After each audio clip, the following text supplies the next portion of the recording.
Oke, assalamualaikum warahmatullahi taala wabarakatuh ya teman-teman sahabat tani.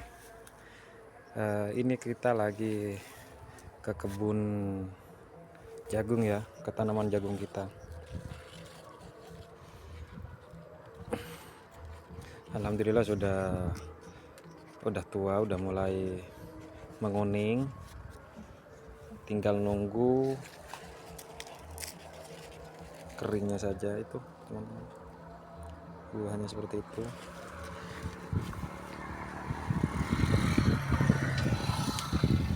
Ini kemarin sempat, karena di musim kemarau untuk tanaman jagung itu terkadang memang ada sedikit kendala di pertumbuhan. Di musim kemarau itu biasanya kalau kekurangan air bisa jadi tanaman itu bisa mati. Jagung itu untuk di kebutuhan airnya bisa dikatakan cukup banyak. Jadi sebelum menanam, baiknya kalau di musim kemarau itu pastikan terlebih dahulu air yang mau disuplaikan ke tanamannya cukup apa tidak. Kalau sekiranya masih kurang, saya rasa jangan, karena di sini ada beberapa tanaman jagung yang mati dikarenakan kekeringan, teman-teman. Nah, sama juga cara pemupukan. Cara pemupukan di musim kemarau itu seperti apa? Nah, ini kebetulan kemarin kita tidak memakai treatment seperti sebelum-sebelumnya atau seperti pada umumnya. Kita itu sekarang lebih memanage di biaya di HPP, di biaya produksinya, dan baik dari pengolahan lahan maupun penanaman sampai panen itu kita memanage. Karena kenapa? Di sana kan ada yang namanya hitung-hitungan kalkulasi hasil akhir. Masih profit apa tidak, masih menguntungkan apa tidak, dan kebanyakan dari orang-orang yang tidak mengetahui untuk di tanaman jagung itu sangat sedikit sekali katanya untungnya. Makanya daya minat di tanaman jagung itu sangat sedikit sekali para petani, dikarenakan hasilnya terlalu sedikit begitu. Tapi itu kalau menurut saya sih keliru. Hasil banyak atau sedikit di tanaman itu, satu, menyesuaikan daripada kualitas si hasilnya itu sendiri, dan dua, dari harga tentunya. Tiga, itu dari pembiayaan dalam proses penanaman itu tadi. Pembiayaannya seperti apa?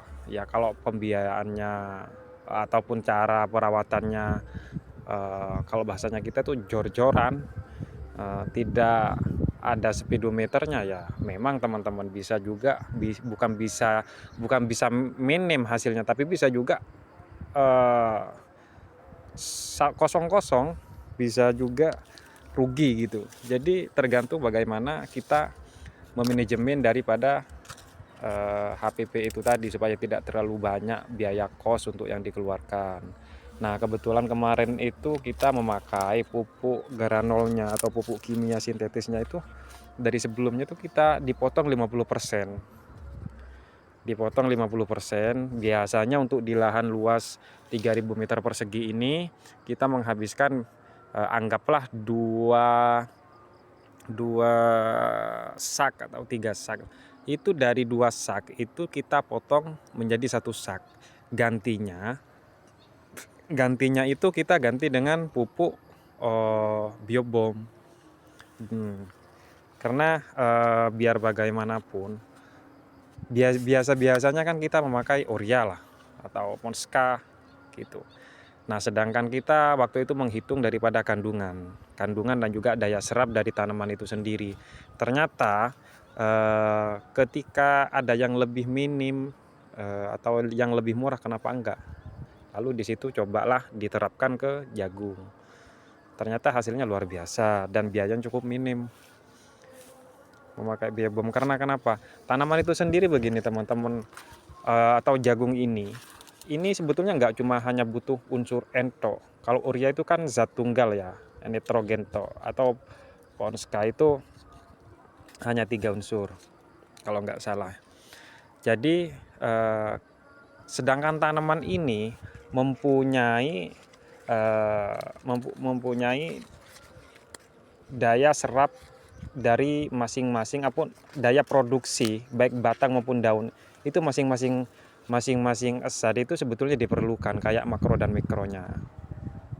Jadi kalau sudah dilengkapi meskipun nilainya kecil, itu bisa memproduksi daun selebar ini atau batang sebesar ini begitu. Kalau semua unsur lengkap, unsur hara makro dan mikronya. Begitu teman-teman. Unsur hara makro dan mikro itu apa teman-teman? Unsur hara makro dan mikro itu unsur atau zat yang menjadi nutrisi bagi tanaman. Nah, kita hitung-hitungan aja, misalkan kita pakai urea, urea saja. Urea itu kan zat tunggal cuma entok, ibaratkan kita lah, ibaratkan manusia. Kalau cuma dikasih nasi, oke saja bisa kenyang, tapi kan nggak puas kayaknya teman-teman. Kalau misalkan nggak makan dibarengi lauk gitu. Nah, lauknya itu yang juga diperlukan.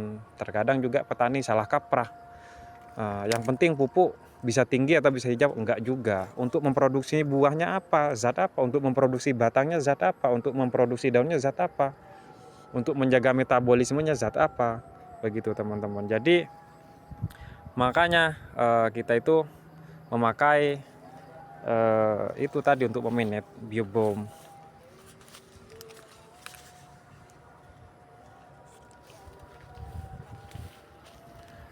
Kurang lebihnya seperti itu teman-teman. Jadi unsur hara makro mikro itu meliputi dari banyak zat. Kalau yang makro itu bisa ada N, nitrogen, P, fosfat, K, kalium, terus ada dan lain sebagainya. Terus ada mikronya itu apa saja. Terus mikronya itu ada zinc, boron, magnesium, gitu-gitu. Jadi banyak dan lain-lain. Di situ juga ibaratkan kita makan nasi, mau makan lah manusia. Kalau memang lauknya lebih banyak kan lebih bervariatif lauknya, atau lebih banyak, itu kan gimana ya? Rasa nafsu makan kita itu makin tinggi, atau secara pertumbuhan apa ya? Pertumbuhan daging mungkin lebih cepat juga kalau memang apa? Makanannya itu enak atau lengkap gitu setiap hari. Kurang lebihnya begitu teman-teman. Jadi untuk teman-teman, saya mungkin ini sebatas sharing ya teman-teman. Mungkin kalau mau nanam jagung, kenapa kok hasilnya minim? Sebetulnya nggak minim kalau kita bisa memanajemennya, kalau kita bisa mengatur anggarannya. Sekiranya ini pupuknya kalau dari awal sampai panen itu menghabiskan pupuk sekian. Itu kita cari solusinya, gimana caranya supaya biayanya itu bisa ketekan gitu loh, bisa minim. Oke teman-teman, ini di sini udah azan ya, kita lanjut di part 2-nya aja mungkin. Mohon maaf. Wassalamualaikum warahmatullahi wabarakatuh. Semoga sukses selalu buat teman-teman yang lagi bertani, bercocok tanam. Maaf di sini memang lagi azan maghrib ya.